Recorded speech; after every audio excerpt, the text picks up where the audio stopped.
করিডোরের মতো স্পর্শকাতর বিষয়ে সম্পৃক্ত হবে না সেনাবাহিনী। সেনা সদরের ব্রিফিং, সরকারের সম্পূরক হিসেবে কাজ করছে বাহিনী। মব ভায়োলেন্সের বিরুদ্ধে কঠোর অবস্থান।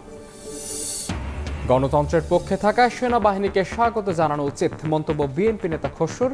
নির্বাচন কখন হবে ঠিক করে দিতে পারেন না সেনাপ্রধান, মন্তব্য সার্জিসের। সংস্কার নিয়ে রাজনৈতিক দলগুলোর সঙ্গে ঐকমত্য কমিশনের আলোচনা শুরু জুনের প্রথম সপ্তাহে। উদ্বোধন করবেন প্রধান উপদেষ্টা। জনগণকে নির্বাচনমুখী করার তাগিদ। 4 দিনের সফরে কাল জাপান যাচ্ছেন প্রধান উপদেষ্টা। সই হবে 7টি চুক্তি ও সমঝোতা। 1 লাখ জনশক্তি পাঠাতে করবেন আলোচনা।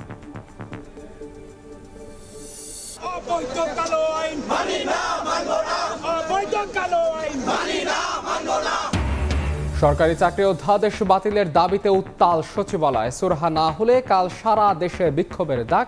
মঙ্গলবার সব ধরনের দর্শনার্থীর প্রবেশ বন্ধ থাকবে সচিবালয়।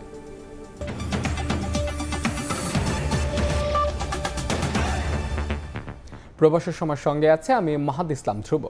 করিডোরের মতো স্পর্শকাতর বিষয়ে সম্পৃক্ত হবে না বাংলাদেশ সেনাবাহিনী। ব্রিফিংয়ে এই কথা জানিয়েছে সেনা সদর। সীমান্তে আরসা বাহিনীর সশস্ত্র টহলে উদ্বেগ প্রকাশ করে এ বিষয়ে সতর্ক থাকার কথা জানিয়েছে সেনাবাহিনী। সরকার ও সেনাবাহিনীর সম্পূরক হিসেবে কাজ করছে উল্লেখ করে মব ভায়োলেন্সের বিরুদ্ধে কঠোর অবস্থানের কথা জানায় সেনা সদর।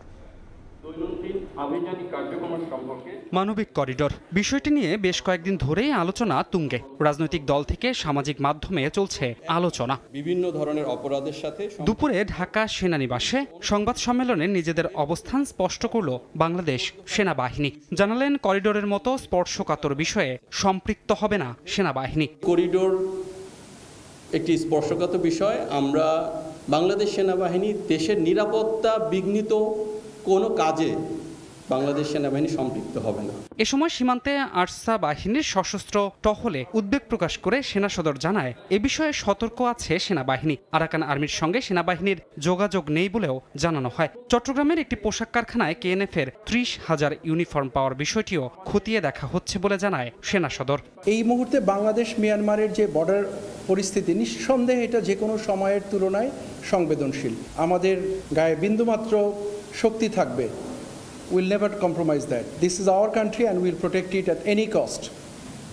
এটা আপনার দেশ, এটা আমার দেশ। এই দেশের সার্বভৌমত্ব বিনষ্ট হতে পারে কোনো একটা সম্প্রদায়ের মাধ্যমে, এটা কখনোই হবে না। 30,000 ইউনিফর্ম পাওয়া গেল, আমরা বিষয়টা অত্যন্ত সিরিয়াসলি নিয়েছি, বিকজ এটা আমাদের নিরাপত্তার সাথে ওতপ্রোতভাবে জড়িত। সামাজিক মাধ্যমে সরকার এবং সেনাবাহিনীর সম্পর্ককে ঠিকভাবে উপস্থাপন করা হচ্ছে না জানিয়ে সেনা সদরের পক্ষ থেকে বলা হয়, সরকার ও সেনাবাহিনী সম্পূরক হিসেবেই কাজ করছে। ডিসেম্বরে নির্বাচন না হলে সেনাবাহিনীর ভূমিকা কি হবে? সাংবাদিকের এমন প্রশ্নের জবাবে জানান, এ বিষয়ে কোনো আলোচনা হয়নি। গভর্নমেন্ট এবং বাংলাদেশ আর্মি খুব সুন্দরভাবে ওতপ্রোতভাবে একে অপরের সম্পূরক হিসাবে কাজ করছে।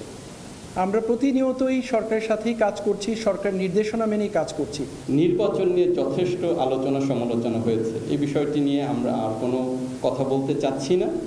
আর সেনাবাহিনী ক্ষমতা নেওয়ারও কোনো ইচ্ছা বা এ ধরনের কোনো আমাদের মধ্যে এ ধরনের কোনো আলোচনা হয়নি। তো এই বিষয়ে আমরা কোনো তথ্য আপনাকে দিতে পারছি না। সংবাদ সম্মেলনে মব ভায়োলেন্সের বিরুদ্ধে কঠোর অবস্থানের কথা জানায় সেনা সদর। জানমালের ক্ষতি সাধন, মব ভায়োলেন্স, জনদুর্ভোগ সৃষ্টি করতে পারে এমন কর্মকাণ্ডের বিরুদ্ধে সেনাবাহিনী কঠোর পদক্ষেপ গ্রহণ করবে। ধ্রুব ব্যানার্জি, সময় সংবাদ, ঢাকা। গণতন্ত্র ও নির্বাচনের পক্ষে থাকা সেনাবাহিনীকে স্বাগত জানানো উচিত, এমন মন্তব্য করে বিএনপি নেতারা বলেন, সুষ্ঠু নির্বাচন ছাড়া ব্যর্থ হবে অভ্যুত্থান। জুলাই আন্দোলনের কৃতিত্ব নিয়ে জাতিকে বিভক্ত করা হচ্ছে বলেও অভিযোগ করেন তারা। বিএনপির কেন্দ্রীয় নেতাদের সঙ্গে নিয়ে সোমবার দলের প্রতিষ্ঠাতা রাষ্ট্রপতি জিয়াউর রহমানের মাজার জিয়ারত করেন সদ্য কারামুক্ত নারায়ণগঞ্জ জেলা ছাত্রদলের সাবেক সভাপতি জাকির খান। পরে গশ্বরচন্দ্র রায় বলেন, স্বৈরাচার বিদায় নিলেও দেশে এখনো গণতন্ত্র প্রতিষ্ঠিত হয়নি। গণতন্ত্র পুনরুদ্ধারে সুষ্ঠু নির্বাচন দরকার, নতুবা জুলাই গণ অভ্যুত্থান ব্যর্থ হবে। একটি সুষ্ঠু অবাধ নির্বাচনের মাধ্যমে জনগণই সকল ক্ষমতার উৎস, এটা প্রতিষ্ঠা করাই এখন আমাদের মূল। রাজধানীর সেগুনবাগিচায় ঢাকা রিপোর্টার্স ইউনিটিতে দুটি অনুষ্ঠানে যোগ দেন বিএনপির স্থায়ী কমিটির সদস্য আমির খসরু মাহমুদ চৌধুরী। বলেন ৫ আগস্টের পর সেনাপ্রধানের আচরণ গণতন্ত্র ও নির্বাচনের পক্ষে, তাই সেনাবাহিনীকে স্বাগত জানানো উচিত। সকলের কৃতিত্বে এই শেখ হাসিনার পতনের পেছনে এই জিনিসটা স্বীকার করতে অসুবিধা আছে? সেনাবাহিনী যদি গণতন্ত্রের কথা বলে, নির্বাচনের কথা বলে, এর থেকে স্বাগত জানানোর আর কিছু নাই আমাদের। নয়াপল্টনে দলটির কেন্দ্রীয় কার্যালয়ে যৌথ সংবাদ সম্মেলন করে ছাত্রদল, যুবদল ও স্বেচ্ছাসেবক দল। জানানো হয়, তরুণদের চিন্তা ও নেতৃত্বের ভিত্তিতে দেশকে এগিয়ে নিতে ২৮ মে ঢাকায় তারুণ্যের সমাবেশে প্রায় ১৫ লাখ তরুণ যোগ দেবেন। আর ২৭ মে কৃষিবিদ ইনস্টিটিউশনে সেমিনার হবে। শাতিলা শারমিন, সময় সংবাদ, ঢাকা। নির্বাচন কখন হবে ঠিক করে দিতে পারেন না সেনাপ্রধান, তবে ভোটের পরিবেশ তৈরিতে ভূমিকা রাখতে পারে, এমন মন্তব্য করেছেন এনসিপি নেতা সার্জিস আলম। শেখ হাসিনার বিচার না হওয়া পর্যন্ত অন্তর্বর্তী সরকারকে ক্ষমতা না ছাড়ার আহ্বান তার। এদিকে হাসনাত আব্দুল্লাহ বলেছেন, রাজনৈতিক দলগুলো জনগণের আকাঙ্ক্ষা বাস্তবায়নে সফল হয়নি। নতুন বাংলাদেশ বিনির্মাণে মৌলিক সংস্কারের রূপরেখা তুলে ধরে জনগণের মতামত জানতে সাংগঠনিক কার্যক্রম শুরু করেছে জাতীয় নাগরিক পার্টি এনসিপি। এরই অংশ হিসেবে সোমবার দিনভর নীলফামারী ও চট্টগ্রামে পথসভা ও লিফলেট বিতরণ করেন নেতাকর্মীরা। বিকেলে নীলফামারীর ডিমলা উপজেলার ডাঙ্গারহাটে পথসভা করেন উত্তরাঞ্চলের মুখ্য সংগঠক সার্জিস আলম। বলেন, কোন মাসে নির্বাচন হবে তা সেনাপ্রধান ঠিক করে দিতে পারেন না, বরং তিনি নির্বাচনের পরিবেশ তৈরি করে দিতে পারেন। সেনাপ্রধান যদি একটি নির্বাচনের মাস বেঁধে দেন, এটা আসলে তার দায়িত্বের জায়গা নয়, বরং আমরা মনে করি তিনি সরকারকে এক্ষেত্রে সহযোগিতা করতে পারেন যে সুষ্ঠু এবং স্বচ্ছ একটি নির্বাচনের পরিবেশ কত দ্রুত তৈরি করা যায়। এক্ষেত্রে আমরা মনে করি তার একটি ভূমিকা থাকতে পারে। এর আগে সকালে বৃষ্টি মাথায় নিয়েই ডোমার উপজেলায় পথসভা ও লিফলেট বিতরণ করেন সার্জিস। এ সময় শেখ হাসিনার বিচার না হওয়া পর্যন্ত অন্তর্বর্তী সরকারকে ক্ষমতা না ছাড়ার আহ্বান জানান তিনি। ওই খুনির বিচার নিশ্চিত না হওয়া পর্যন্ত অন্তর্বর্তীকালীন সরকার তাদের জায়গা থেকে যেন এটা চিন্তা না করে যে অন্য কারো হাতে দায়িত্ব দিয়ে চলে যাবে। পথসভার দ্বিতীয় দিন সকালে উত্তর চট্টগ্রামের বিপ্লব উদ্যানে পথসভা করেন এনসিপির দক্ষিণাঞ্চলের মুখ্য সংগঠক হাসনাত আব্দুল্লাহ সহ নেতাকর্মীরা। হাসনাত বলেন, রাজনৈতিক দলগুলো জনগণের আকাঙ্ক্ষা বাস্তবায়নে সফল হয়নি। আমাদের দেশের বিদ্যমান যে রাজনৈতিক ব্যবস্থা এবং রাজনৈতিক দলগুলো জনপরিসরের জনমানুষের আকাঙ্ক্ষা পূর্ণাঙ্গ রূপে বাস্তবায়ন করতে সফল হয়নি। সেজন্য মানুষ আমাদের কাছে নতুন যেই সমস্যা নিয়ে কথা বলছে, একই সাথে সাথে সম্ভাবনা নিয়েও কথা বলছে। এই কর্মসূচির মাধ্যমে জনসংযোগ করে জনগণের মতামত জানার পাশাপাশি লিফলেটের মাধ্যমে দলীয় বার্তা পৌঁছে দেয়াই এনসিপির লক্ষ্য বলে জানান নেতারা। খাদিজা স্বপ্না, সময় সংবাদ। সংস্কার নিয়ে রাজনৈতিক দলগুলোর সঙ্গে ঐক্যমত্য কমিশনের আলোচনা শুরু জুনের প্রথম সপ্তাহে। উদ্বোধন করবেন প্রধান উপদেষ্টা। জনগণকে নির্বাচনমুখী করার তাগিদ দেন তিনি। যমুনায় প্রধান উপদেষ্টার সভাপতিত্বে এক বৈঠকে ঐক্যমত্য কমিশনের সদস্যরা রাজনৈতিক দলগুলোর সঙ্গে আলোচনার সবশেষ অগ্রগতি সম্পর্কে অবহিত করেন। সোমবার রাষ্ট্রীয় অতিথি ভবন যমুনায় প্রধান উপদেষ্টা ডক্টর মোহাম্মদ ইউনূসের সভাপতিত্বে ঐক্যমত্য কমিশনের এক বৈঠক অনুষ্ঠিত হয়। সেখানে উপস্থিত ছিলেন রাষ্ট্র সংস্কারে গঠিত বিভিন্ন কমিশনের প্রধান ও সংশ্লিষ্টরা।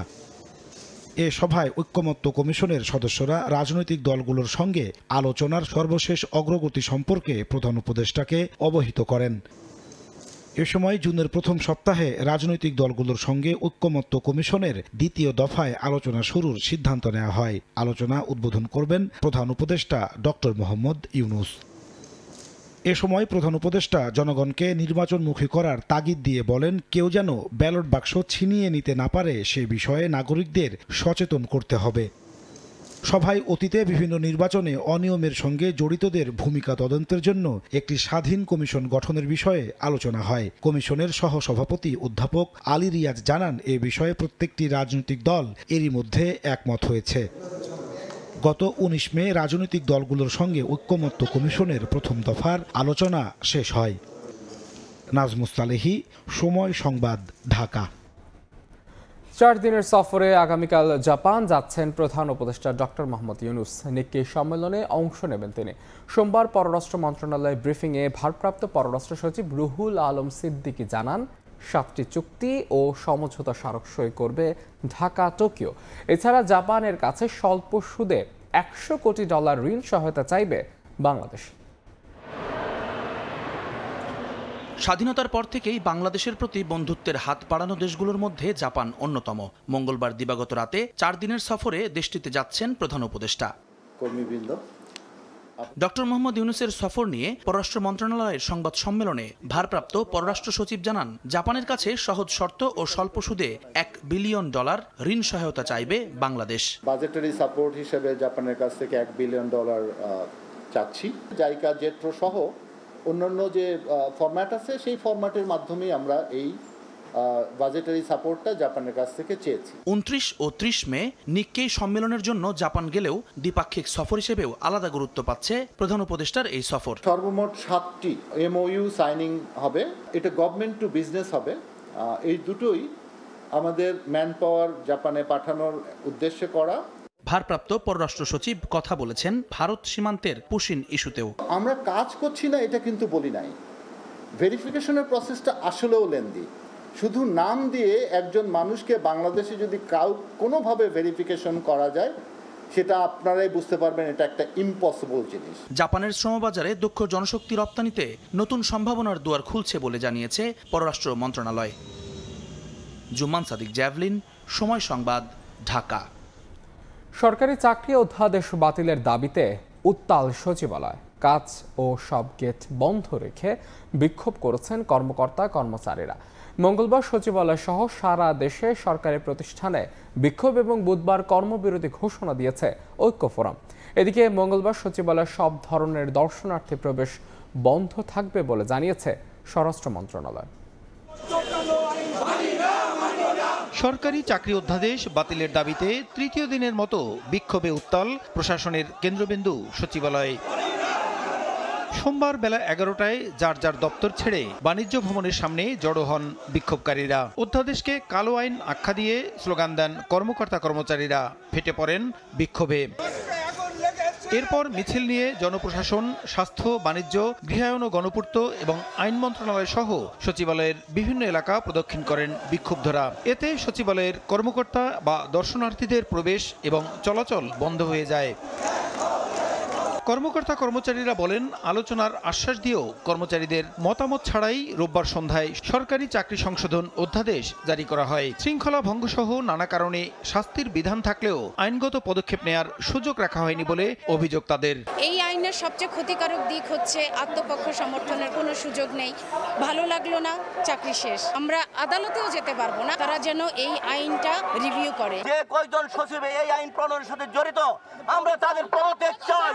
অধ্যাদেশ বাতিল না করলে মঙ্গলবার সকাল থেকে সারা দেশে সরকারি প্রতিষ্ঠানে বিক্ষোভ কর্মসূচি এবং বুধবার কর্মবিরতির ঘোষণা দেয় কর্মকর্তা কর্মচারী ঐক্য ফোরাম। কর্মসূচি ততক্ষণ পর্যন্ত চলমান থাকবে যতক্ষণ না পর্যন্ত এই কালো আইন প্রত্যাহার না করা হবে। সারা বাংলাদেশের কর্মকর্তা কর্মচারীদের প্রতি অনুরোধ থাকলো, যার যার অবস্থান থেকে কর্মসূচি পালন করবেন যতক্ষণ পর্যন্ত সচিবালয় থেকে আমরা কোনো নির্দেশনা না দিব। এদিকে সব ক্যাডারের সমতা বিধান সহ বৈষম্য দূর করার দাবিতে মঙ্গলবার থেকে সারা দেশে 2 দিন কলম বিরতির ডাক দিয়েছেন সিভিল সার্ভিসের 25টি ক্যাডারের কর্মকর্তারা। প্রসূন আশিস, সময় সংবাদ, ঢাকা। সচিবালয় থেকে সংস্কার কাজে বাধা এলে কঠোর হাতে দমন করা হবে। প্রয়োজনে জনগণ বিকল্প খুঁজে নেবে, এমন হুঁশিয়ারি দিয়েছেন এনসিপির মুখ্য সংগঠক হাসনাত আব্দুল্লাহ। সোমবার চট্টগ্রামে পথসভা এবং লিফলেট বিতরণের সময় এই কথা বলেন তিনি। বাংলাদেশের স্বাধীনতা পরবর্তী সময়ে আমাদের যদি অসহায় দুর্ভোগের রেজিমেন্ট হিসেবে পরিচিত হয়, সেটা হচ্ছে সচিবালয়, এবং দুর্নীতির আতুরঘর হিসেবে পরিচিত হয়, সেটা হচ্ছে এনবিআর। এই সংস্কার কার্যক্রমের যদি বাধা বিশেষ করে সচিবালয় থেকে আসে, সেটা কঠোর হস্তে সেটাকে জনগণকে সাথে নিয়ে সেটাকে প্রতিরোধ করা হবে। আপনারা এটা ভাববেন না যে আপনাদের বিকল্প নাই, জনগণ বিকল্প খুঁজে নেবে। বৃহস্পতিবারের মধ্যে এনবিআর চেয়ারম্যান পদত্যাগ না করলে কঠোর আন্দোলনের হুঁশিয়ারি দিয়েছে ঐক্য পরিষদ। সোমবার রাজধানীর আগারগাঁওয়ে রাজস্ব বোর্ডের প্রধান কার্যালয়ে সংবাদ সম্মেলনে এ দাবি তুলে ধরা হয়। রোববার প্রজ্ঞাপন স্থগিত করায় কর্মবিরতি প্রত্যাহার করে কাজে ফেরেন কর্মকর্তা কর্মচারীরা। গত কয়েকদিনের কর্মসূচিতে যে ক্ষতি হয়েছে তা বাড়তি কাজ করে পুষিয়ে দেওয়া হবে বলেও জানায় এনবিআর সংস্কার ঐক্য পরিষদের নেতারা। তাদের আশা সরকার দ্রুত প্রজ্ঞাপন সংশোধনের দৃশ্যমান কাজ শুরু করবে। তবে রাজস্ব বোর্ডের চেয়ারম্যানের পদত্যাগ দাবিতে তারা অনড়।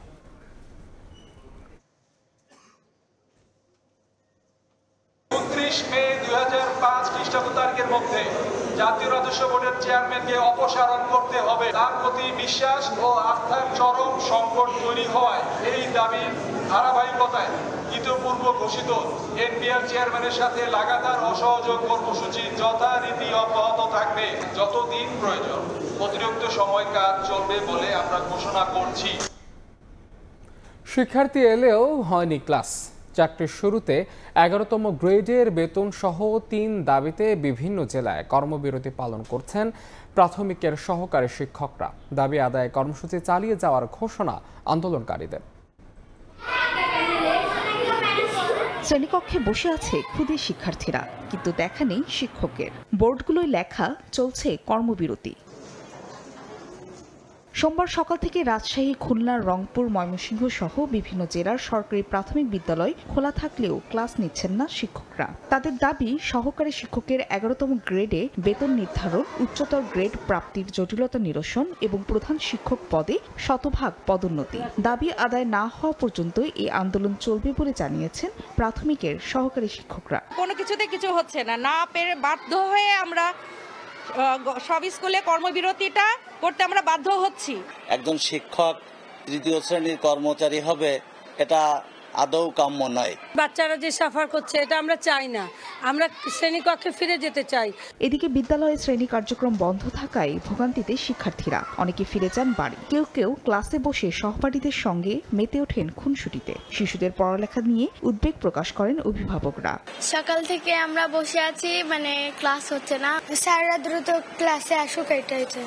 কর্মবিরতিতে ছাত্রীদের অনেক ক্ষয়ক্ষতি হয়ে যাচ্ছে। কর্মবিরতি করবেন, কিন্তু ছাত্রদের যাতে ক্ষতি না হয় এই বিষয়ে আপনারা একটু দৃষ্টিকটু দিবেন। তবে ভিন্ন চিত্র চাঁদপুরে। জেলার সরকারি প্রাথমিক বিদ্যালয়গুলোতে স্বাভাবিক ছিল শিক্ষা কার্যক্রম। ফাহারিয়া ফারজানা, সময় সংবাদ। সমহত্যার বিচার দাবিতে সোমবার উত্তাল ছিল ঢাকা বিশ্ববিদ্যালয় ক্যাম্পাস। বিক্ষোভ মিছিল ও প্রতিবাদ সমাবেশ করে মূল অভিযুক্তদের গ্রেফতারের দাবি জানান শিক্ষা ও গবেষণা ইনস্টিটিউটের শিক্ষার্থীরা। এদিকে সমহত্যার দায় স্বীকার করে জবানবন্দি দিয়েছেন আসামি রিপন।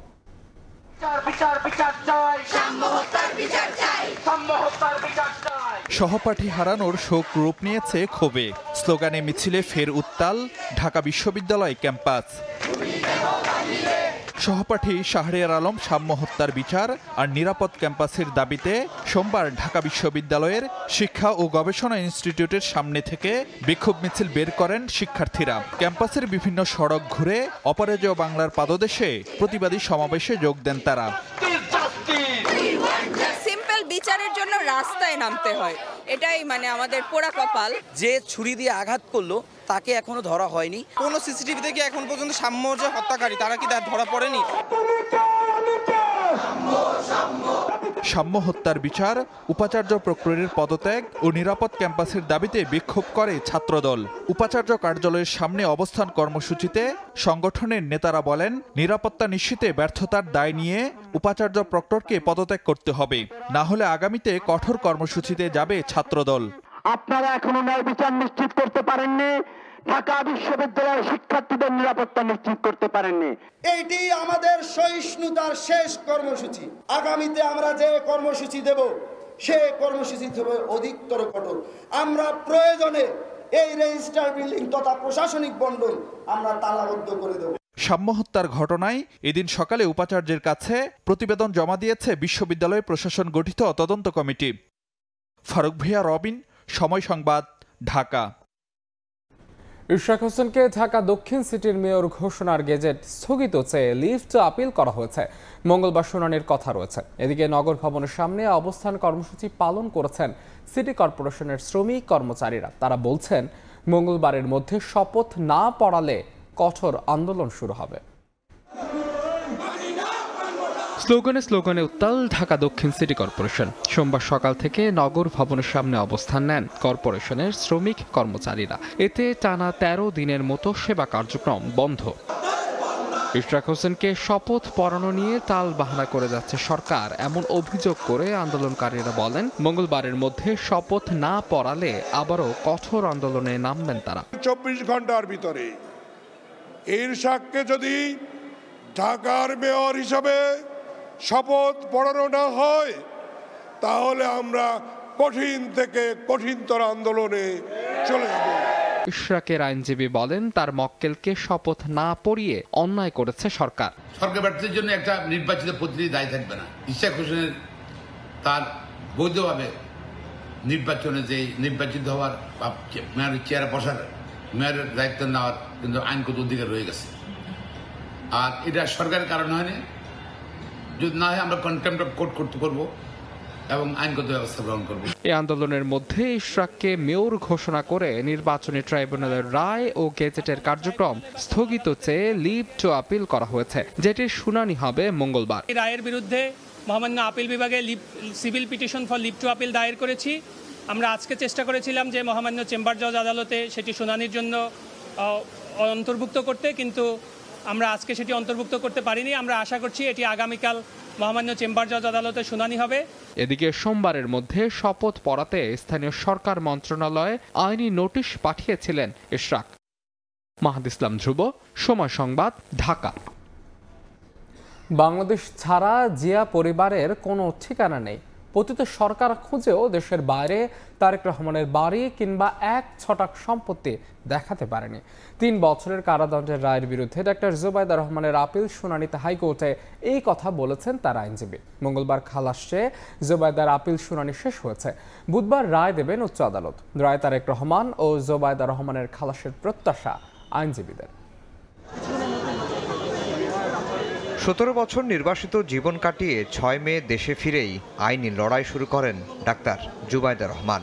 জ্ঞাত আয় বহির্ভূত সম্পদ অর্জনের মামলায় 3 বছরের কারাদণ্ডের রায়ের বিরুদ্ধে উচ্চ আদালতে খালাস চেয়ে আপিল করেন তিনি, যার শুনানি শেষ হয়েছে সোমবার। বুধবার সিদ্ধান্ত জানাবেন হাইকোর্ট। এই মামলায় গুরুত্বপূর্ণ ডাক্তার জুবাইদার আইনজীবী বলছেন বেআইনি প্রক্রিয়ায় মামলা ও সাজা হওয়ায় খালাস পাবেন জুবাইদা।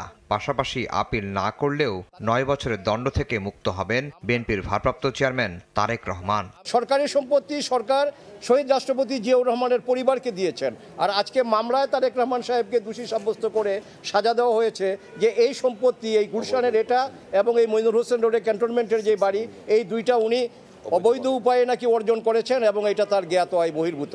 বিচারের নামে এরকম প্রহসন এটা আমি আমার ওকালতি জীবনে কখনো দেখিনি। এদিন শুনানিতে উঠে আসে জিয়া পরিবারের প্রতি আওয়ামী লীগ সরকারের প্রতিহিংসার নানা দিক। জুবাইদার আইনজীবী আদালতকে বলেন পতিত সরকার তন্ন তন্ন করে খুঁজেও দেশের বাইরে তারেক রহমানের বাড়ি কিংবা 1 ছটাক সম্পত্তি দেখাতে পারেনি। বাংলাদেশ ছাড়া জিয়া পরিবারের কোনো ঠিকানা নেই বলেও মন্তব্য করেন আইনজীবী। ওনার যেই সম্পত্তি প্রথমত হলো যে এই একটাও তার জ্ঞাত আয়ের বহির্ভূত না, একটাও কোনো অসাধু উপায়ে অর্জিত না, আর একটা টাকা বা একটা সম্পত্তিও এই 54,000 বর্গমাইলের বাংলাদেশের বাইরে না, অর্থাৎ বাংলাদেশের বাইরে এই পরিবারের কোনো ঠিকানা নাই। 2023 সালের আগস্টে জ্ঞাত আয় বহির্ভূত সম্পদ অর্জনের মামলায় বিএনপির ভারপ্রাপ্ত চেয়ারম্যান তারেক রহমানকে 9 বছর ও তার স্ত্রী ডাক্তার জুবাইদা রহমানের 3 বছরের কারাদণ্ডের রায় দেন আদালত। আফজাল হোসেন, সময় সংবাদ, ঢাকা। 71-এর মানবতা বিরোধী অপরাধের মামলায় মৃত্যুদণ্ডের রায়ের বিরুদ্ধে জামাত নেতা এটিএম আজহারুল ইসলামের আপিলের রায় মঙ্গলবার প্রধান বিচারপতি ডক্টর সৈয়দ রেফাত আহমেদের নেতৃত্বাধীন 7 সদস্যের বেঞ্চ রায় ঘোষণা করবেন। আজহারের আইনজীবীর আশা খালাস পাবেন জামাত নেতা। মুক্তিযুদ্ধের সময় মানবতা বিরোধী অপরাধের মামলায় 2014 সালের 30 ডিসেম্বর আজহারকে মৃত্যুদণ্ড দেন আন্তর্জাতিক অপরাধ ট্রাইব্যুনাল। এই রায়ের বিরুদ্ধে 2015 সালের 28 জানুয়ারি আপিল করেন আজহার। শুনানি শেষে 2019 সালের 31 অক্টোবর আপিল বিভাগ মৃত্যুদণ্ড বহাল রাখে। পরে রায়ের বিরুদ্ধে রিভিউ আবেদন করেন জামাত নেতা। গত 26 ফেব্রুয়ারি আপিল বিভাগ রিভিউ শুনে ফের আপিল শুনানির সিদ্ধান্ত দেয়। মানবতা বিরোধী অপরাধের এটি প্রথম মামলা যেটি রিভিউ পর্যায়ে আসার পর ফের আপিল শুনানির অনুমতি পায়। আবু সাইদ ও মুগ্ধের ছবিসহ জুলাই মাসে বাজারে আসছে 5 টাকার নতুন নোট। এছাড়া 20, 50 ও 1000 টাকার নোটে থাকছে দেশের ইতিহাস, ঐতিহ্য ও জুলাই আন্দোলনের ছবি।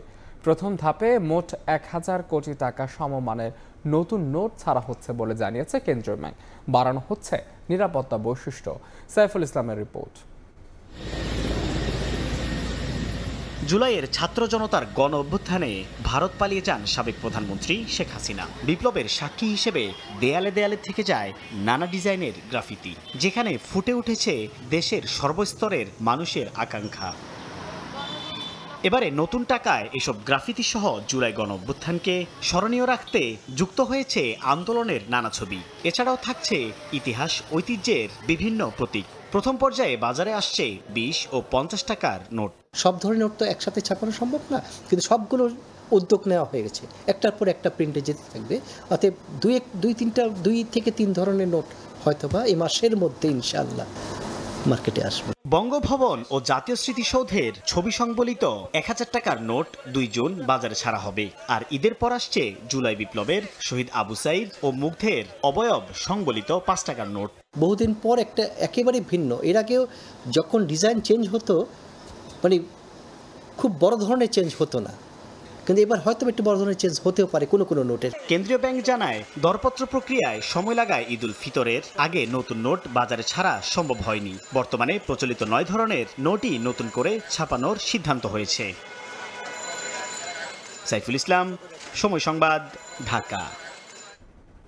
সুশাসন বাড়াতে সরকারি উন্নয়ন প্রকল্প বাস্তবায়নে যুক্ত থাকা প্রতিষ্ঠানগুলোর নিরীক্ষার উপর জোর দিয়েছেন অর্থ উপদেষ্টা সালেহ উদ্দিন আহমেদ। বলেন, উন্নয়নের ধারাবাহিকতায় নীতি, নৈতিকতা ও স্বচ্ছতাকে বেশি গুরুত্ব দিতে হবে। রাজধানীর একটি হোটেলে নিউ ডেভেলপমেন্ট ব্যাংক আয়োজিত অনুষ্ঠানে তিনি এসব কথা বলেন। এতে অংশ নিয়ে ভারতের নোবেল বিজয়ী অর্থনীতিবিদ অভিজিৎ ব্যানার্জি বলেন, বাংলাদেশের মতো উন্নয়নশীল দেশে শুধুমাত্র জিডিপির হিসাব দিয়ে দারিদ্রতা বোঝা যাবে না। আওয়ামী লীগ সরকারের সময় দেশের আর্থসামাজিক উন্নয়নে নেয়া প্রকল্পগুলোতে ব্যাপক দুর্নীতি ও অর্থ লোপাটের চিত্র উঠে এসেছে শ্বেতপত্র সহ নানা প্রতিবেদনে। এসব প্রকল্পে ছিল সুশাসনের তীব্র ঘাটতি। সোমবার রাজধানীর একটি হোটেলে নিউ ডেভেলপমেন্ট ব্যাংক ও বাংলাদেশের যৌথ আয়োজনে উন্নয়নমূলক প্রকল্পের স্বচ্ছতা ও জবাবদিহিতা শীর্ষক সেমিনারে অংশ নিয়ে অর্থ উপদেষ্টা বলেন, অতীতে অনেক অপ্রয়োজনীয় অতিরিক্ত খরচের প্রকল্প নেওয়া হতো।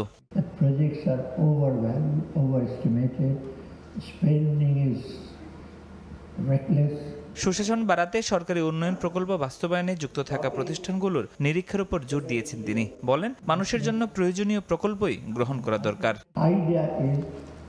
Participation and getting the feedback of the people, feedback of the implementers, feedback of the government officials, and finally, of course, feedback from the donor. Project is আমরা দেখি গ্রামের লোকজন যে কি করছেন, যে আসবে স্যার এটা তো করছে, but they are not. It's written, but they are not implemented. So this is very important for them. অনুষ্ঠানে ভার্চুয়ালি যুক্ত হয়ে অর্থনীতিতে নোবেল বিজয়ী অভিজিৎ ব্যানার্জি বলেন, বাংলাদেশ ও ভারতের মতো দেশগুলোতে জিডিপি বাড়লেও সুশাসনের ঘাটতির ফলে সম্পদ পাচার হয়ে যাচ্ছে। পৃথিবীর বহু দেশের অভিজ্ঞতা হচ্ছে যে ধনীদের কাছে যে অংশটা যাচ্ছে সেটা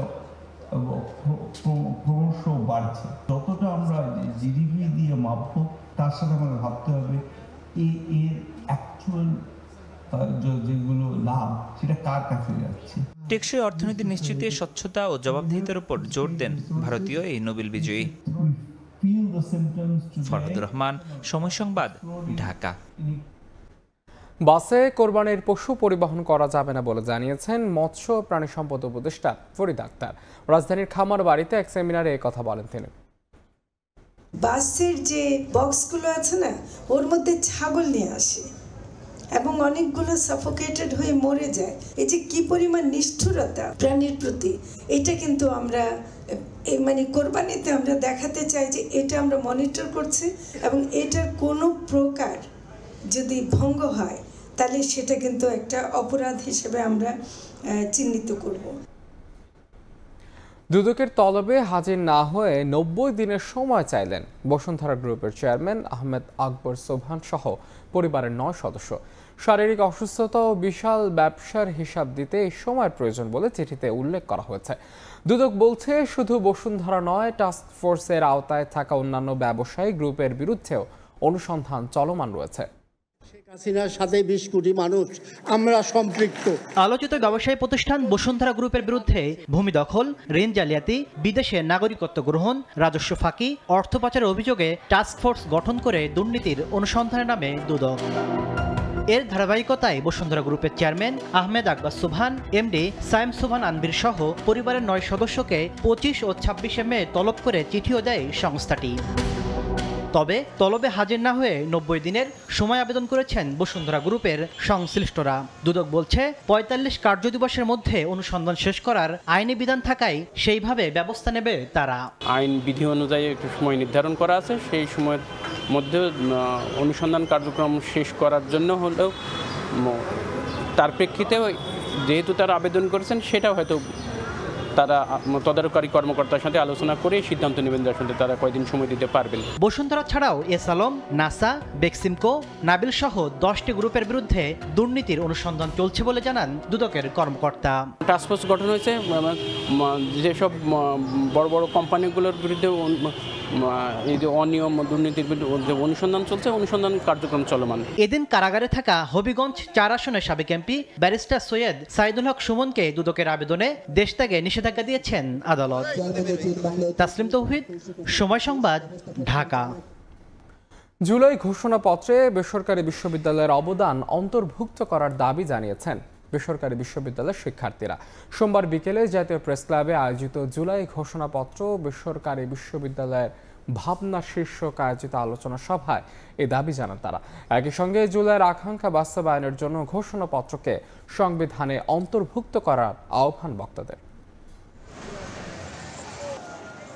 জুলাই আগস্ট অভ্যুত্থানে সারা দেশে যখন শাসক গোষ্ঠীর চোখ রাঙানি বাড়ছিল, ঠিক তখন বেসরকারি বিশ্ববিদ্যালয়ের শিক্ষার্থীরাও জীবন বাজি রেখে নেমে আসেন রাজপথে, যা মোড় ঘুরিয়ে দেয় আন্দোলনের। সোমবার বিকেলে জাতীয় প্রেস ক্লাবে জুলাই ঘোষণাপত্র বেসরকারি বিশ্ববিদ্যালয়ের ভাবনা শীর্ষক আলোচনা সভার আয়োজন করে প্রাইভেট বিশ্ববিদ্যালয় ন্যাশনাল অ্যাসোসিয়েশন অব বাংলাদেশ পুনাব। এ সময় জুলাই পরবর্তী রাষ্ট্র গঠনে বেসরকারি বিশ্ববিদ্যালয়ের শিক্ষার্থীদের অন্তর্ভুক্ত না করায় ক্ষোভ জানান বক্তারা। সভায় জুলাই ঘোষণাপত্রকে সংবিধানে অন্তর্ভুক্ত করার দাবিও জানান তারা। আমাদের কেউ ডাকেনি, কেউ আমাদের কথাও শুনতে চায়নি, উপদেশ হওয়ার দরকার নাই, কিন্তু আমি যে মত রাখি, আমি যে এই দেশের নাগরিক, সেটা কিন্তু কেউ রাখে নাই। সকল জনগণের স্বতঃস্ফূর্ত অংশগ্রহণ নিশ্চিত না করতে পারে, তাহলে জুলাই গণ অভ্যুত্থানের যে আকাঙ্ক্ষা, সেই আকাঙ্ক্ষা বা যে চাওয়া পাওয়া মানুষের তৈরি হয়েছে, সেই চাওয়া পাওয়া আদৌ আপনি পূরণ করতে পারবেন না। জুলাইকে কুক্ষিগত করা যাবে না। মুক্তিযুদ্ধ যেমন গণমানুষের, একটা রাষ্ট্রের, একটা দেশের, জুলাইটাও গণমানুষের, একটা রাষ্ট্রের, একটা দেশের। এ সময় জুলাই ঘোষণাপত্রে বেসরকারি বিশ্ববিদ্যালয়ের অবদান অন্তর্ভুক্ত করার জোর দাবি জানান বক্তারা। বারবার যখন বলা হচ্ছে যে প্রাইভেট ইউনিভার্সিটি স্টুডেন্টরা স্টেক হোল্ডার নাকি, এটা আমাদের সবাইকে নিশ্চিত করতে হবে যে জুলাই ঘোষণাপত্রে যেন প্রাইভেট ইউনিভার্সিটির নাম স্বর্ণাক্ষরে লেখা থাকে। প্রাইভেট ইউনিভার্সিটিকে অস্বীকার করার কোনো সুযোগ নাই, যেমন সুযোগ নাই ছাত্রছাত্রীর বাইরেও জনগণের উপস্থিতিকে। অভ্যুত্থানের 9 মাস পার হলেও জুলাই আকাঙ্ক্ষার বাস্তবায়ন হয়নি উল্লেখ করে ঘোষণাপত্র বাস্তবায়নে অংশীজনদের মতামত প্রয়োজন বলেও মত দেন আলোচকরা। নাম জানা এবং না জানা। মাইমুনা হায়দার চৌধুরী, সময় সংবাদ, ঢাকা। বিগত সরকারের নেয়া এত বেশি প্রয়োজনীয় অপ্রয়োজনীয় প্রকল্প চলমান আছে যে এগুলোর কারণে নতুন প্রকল্প নেয়ার তেমন সুযোগ নেই, এমন মন্তব্য করেছেন পরিকল্পনা উপদেষ্টা ওয়াহিদুদ্দিন মাহমুদ। সোমবার দুপুরে রাজধানীর এক হোটেলে বাংলাদেশ ইকোনমিক করিডোর ও লজিস্টিক উন্নয়ন বিনিয়োগ সম্ভাবনা শীর্ষক সেমিনারে এসব কথা বলেন তিনি। সময় পরিকল্পনা উপদেষ্টা আরও বলেন, আগামী দিনের অর্থনীতিতে বন্দর সুবিধার প্রয়োজনীয়তা বড় বিষয় হয়ে দাঁড়াবে। এজন্য গভীর সমুদ্র বন্দর নির্মাণ ও চট্টগ্রাম বন্দরের সক্ষমতা বৃদ্ধিতে গুরুত্ব দেওয়া হচ্ছে। অনুষ্ঠানে বক্তারা বলেন, শুধু পোশাক খাতের উপর ভর করে অর্থনীতিকে এগিয়ে নেওয়া যাবে না, চামড়া, তথ্য প্রযুক্তির মতো খাতকে ভালো করতে হবে।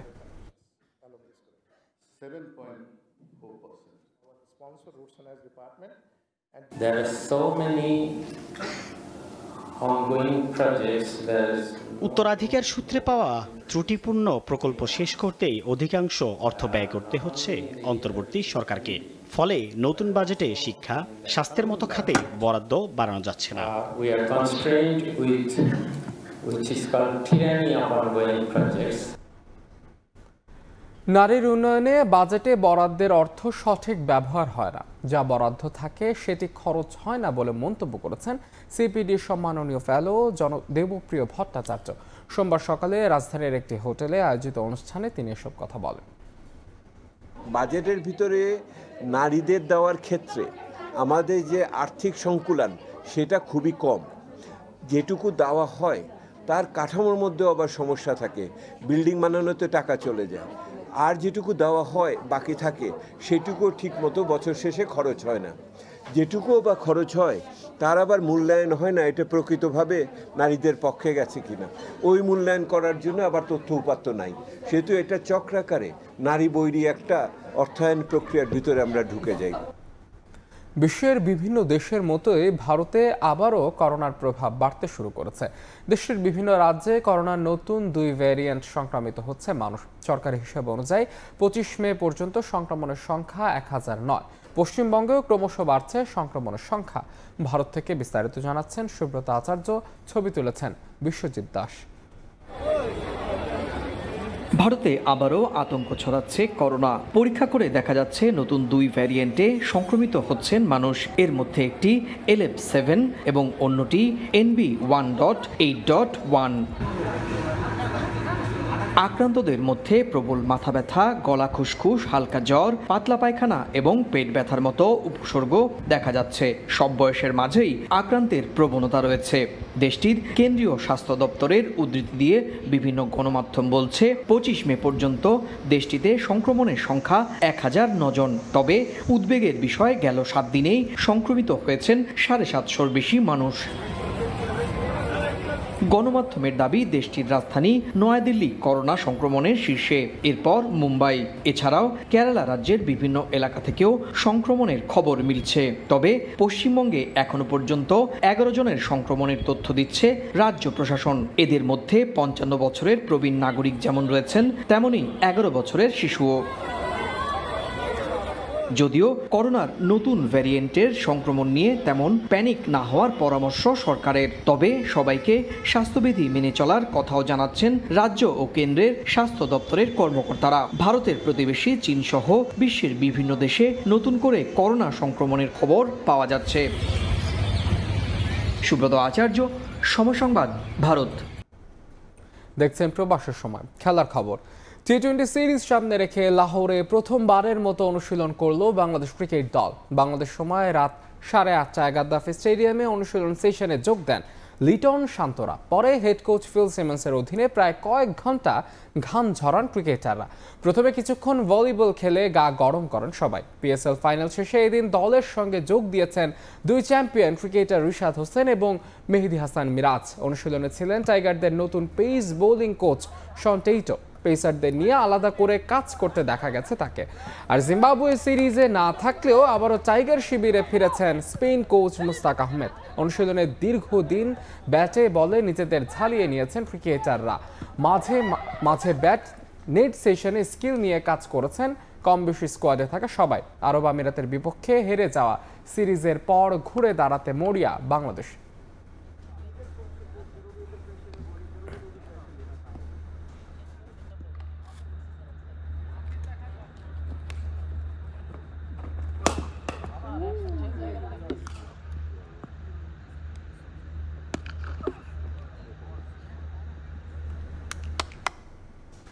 সাকিব আল হাসান যে কোনো দলের জন্য কার্যকরী পারফর্মার। বাংলাদেশের ক্রিকেটে তার অধ্যায় এখনও শেষ হয়নি। আরও কিছু ম্যাচ খেলার পর তাকে নিয়ে টিম ম্যানেজমেন্ট বিবেচনা করবে বলে মন্তব্য করেছেন বিসিবি পরিচালক ইফতেখার রহমান মিঠু।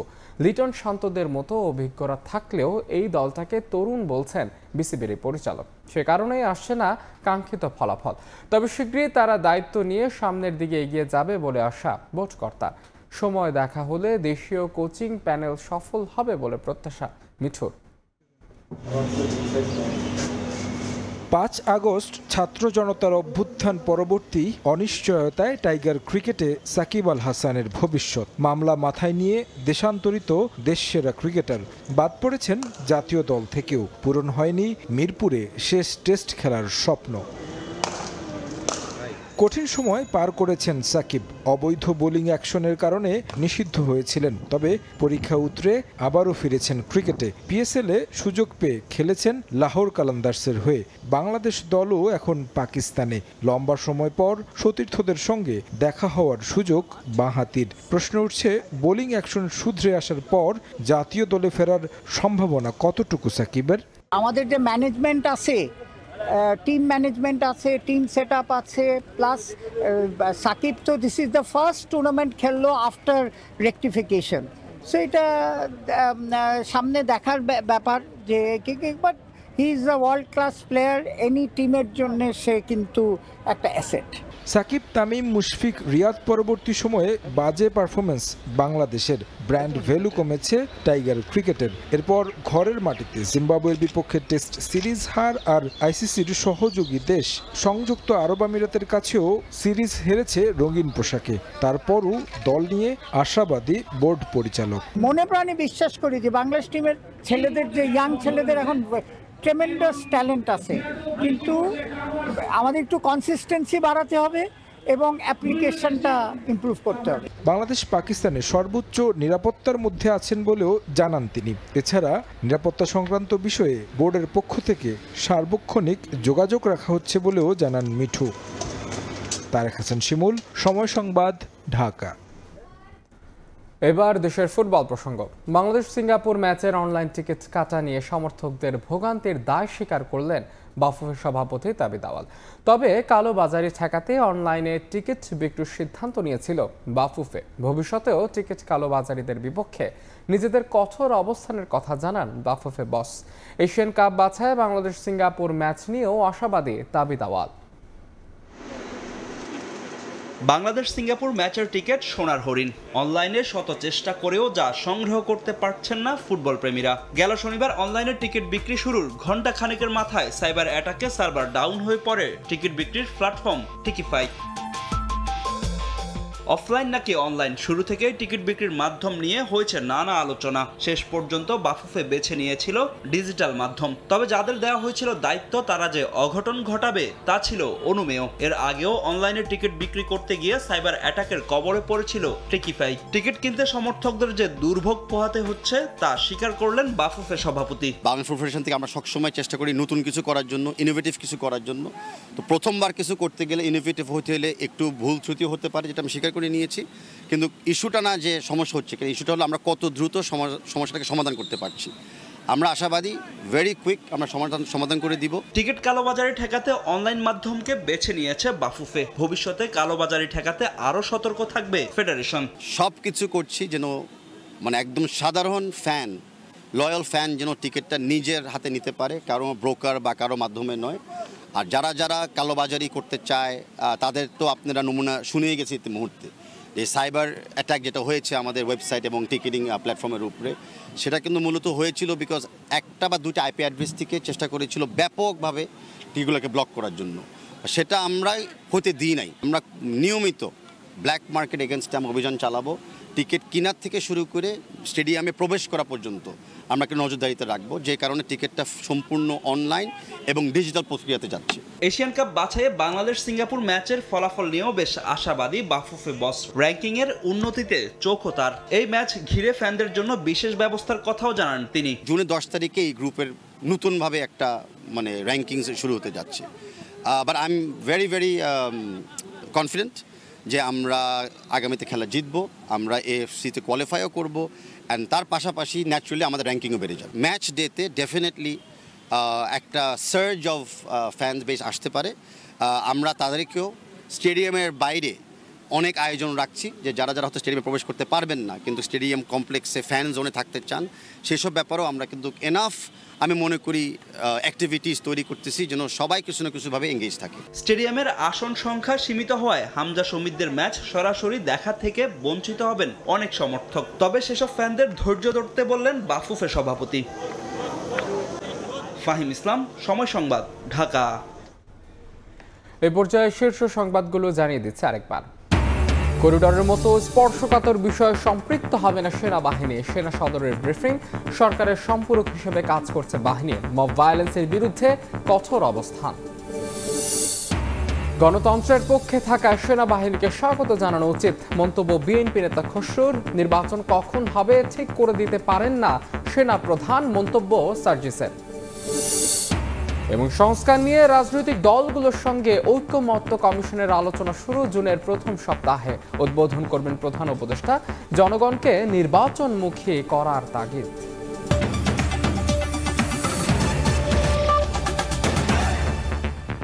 এই ছিল প্রবাসের সময়, সঙ্গে থাকুন সময়।